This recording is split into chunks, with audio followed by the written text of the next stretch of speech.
வெட்டில 2 designs உதயம் pixel double style dhotis with matching shirt. Vijay கட்சியில் விஐபிகள் பலரும் இணைந்து வரும் நிலையில் விஜய் நம்பும் வி சென்டிமெண்டை உறுதிப்படுத்தும் வகையில் வரும் 2026 தேர்தலில் அவர் விருத்தாச்சலத்தில் போட்டியிடப் போவதாக தகவல்கள் வெளியாகின்றன.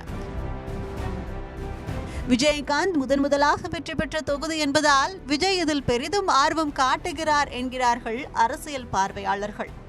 இதுகுறித்து விருத்தாச்சலத்தின் மூத்த அரசியல் பிரமுகர்களிடம் பேசினோம். விருத்தாச்சலம் விருத்தகிரீஸ்வரர் ஆலயத்தில் 5 கோபுரம், 5 கொடிமரம், 5 நந்தி, 5 சுற்று பிரகாரம், 5 தீர்த்தம், 5 தேர் என 5 சிறப்பு அம்சங்களாக இருப்பதும் எண்ணிய காரியம் கைகூடி வெற்றிக்கு மேல் வெற்றி கிடைக்கும் என்பதும் ஐதீகம். அந்த வகையில் திமுக கட்சி ஆரம்பித்து முதலில் 15 எம்எல்ஏக்கள் மட்டுமே வெற்றி பெற்றார்கள். அப்படி வெற்றி பெற்றவர்களில் விருத்தாச்சலம் தொகுதியைச் சேர்ந்த எம் செல்வராஜும் ஒருவர். அதன் பிறகு திமுக ஆட்சி அமைத்தது. அடுத்து எம்ஜிஆர் திமுகவிலிருந்து வெளியேறிய போது அவருக்கு தமிழ்நாட்டிலேயே முதலாக விருத்தாச்சலத்தில் இருந்துதான் மிகப்பெரிய ஆதரவு பேரணி நடைபெற்றது. அதில் கூட்டம் கட்டுக்கடங்காமல் போகவே அந்த பேரணியை கலைக்க லத்தி சார்ஜ் மற்றும் துப்பாக்கி சூடு நடத்தப்பட்டது. அடுத்து பாமக கட்சி ஆரம்பித்து விருத்தாச்சலம் தொகுதியில் எம்எல்ஏ, எம்பி, நகராட்சி சேர்மன் என தமிழ்நாட்டிலேயே ஒரே கட்சியை சேர்ந்தவர்கள் அனைத்து பதவிகளை அலங்கரித்ததும் இங்கேதான். அப்படிப்பட்ட பாமக கோட்டையில் நடிகர் விஜயகாந்த் முதன்முறையாக 2006 சட்டமன்ற தேர்தலில் போட்டியிட்டார். தேமுதிக தேர்தல் அறிக்கையையும் அவர் விருத்தகிரீஸ்வரர் கோயில் வாசலில் நின்றுதான் வெளியிட்டார்.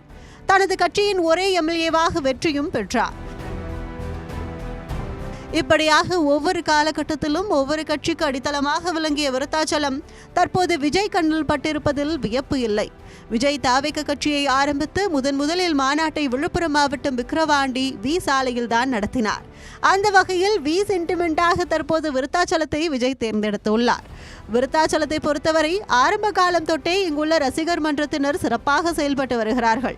2017ஆம் ஆண்டு முதலே ஒவ்வொரு கிராமத்திலும் விஜய் மன்றம் கிளை அமைக்கப்பட்டுள்ளது. தமிழகத்திலேயே இங்கு மட்டும்தான் திமுக, அதிமுக என 2 திராவிட கட்சிகளுக்கு இணையாக கட்சியின் கட்டமைப்பு வலுவாக உள்ளது. கடந்த 4 ஆண்டுகளாக விருத்தாச்சலம் பாலக்கரை அருகே உள்ள விஜய் மக்கள் இயக்க அலுவலகத்தின் முன்பு தினமும் காலை 8:30 மணி அளவில் நூற்றுக்கணக்கான ஏழைகளுக்கு காலை சிற்றுண்டி வழங்கப்பட்டு வருகிறது. சொந்த காசை போட்டு இதனை ஆரம்பித்த இளைஞர் EMRS விஜய்க்கு நாளடைவில் செலவு கையை கடிக்க ஆரம்பித்தது. பிறகு ரசிகர் மன்றத்தை சேர்ந்தவர்கள் தாங்களாகவே முன்வந்து அவர்களால் முடிந்த உதவிகளை செய்ய தொடர்ந்து உணவு வழங்கப்பட்டு வந்திருக்கிறது. இதனையெல்லாம் கணக்கில் கொண்டு கடலூர் மாவட்டத்தை 4ஆக பிரித்து கடலூர் மேற்கு மாவட்ட செயலாளராக EMRS விஜயை நியமித்திருக்கிறார் தாவேக தலைவர் விஜய். அதேபோல விருத்தாச்சலம் நகர செயலாளராக இவரை போலவே விஜய் மன்றத்தில் பல வருடங்களாக செயல்பட்டு வந்த எம் அப்பாஸ் அலியையும் நியமித்திருக்கிறார். இவர்களை விருத்தாச்சலம் நகரத்தில் 33வது வட்டத்தில் பூத் கமிட்டி வட்ட செயலாளர்கள் என ஆளும் கட்சிக்கு இணையாக போட்டியிடுகிறார்கள். அதேபோல விருத்தாச்சலம் ஒன்றியத்தை 2ஆக பிரித்து 90 கிளை அமைப்புகளை கட்டமைத்தும், நல்லூர் ஒன்றியத்தை 2ஆக பிரித்து 50 கிளைகளாகவும், கம்மாபுரத்தை ஒரே ஒன்றியமாக வைத்து 30 கிளைகளாகவும் கட்டமைத்துள்ளனர். இப்படி சின்சியராக வேலை செய்ததோடு பூத் கமிட்டிக்கும் 15 நபர்கள் கொண்ட அமைப்பை ஏற்படுத்தி இருக்கிறார்கள். தமிழகத்திலேயே இங்கு மட்டுமே 2 பூத் கமிட்டிகள் தாவேகவுக்கு இருக்கின்றன.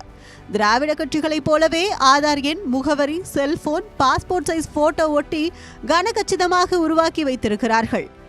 அப்படிப்பட்ட விருத்தாச்சலத்தை தான் விஜய் குறி வைத்திருக்கிறார் என்று சொல்லி முடித்தார்கள். ஒரே வெட்டில 2 டிசைன்ஸ் உதயம் pixel double style dhotis with matching shirt.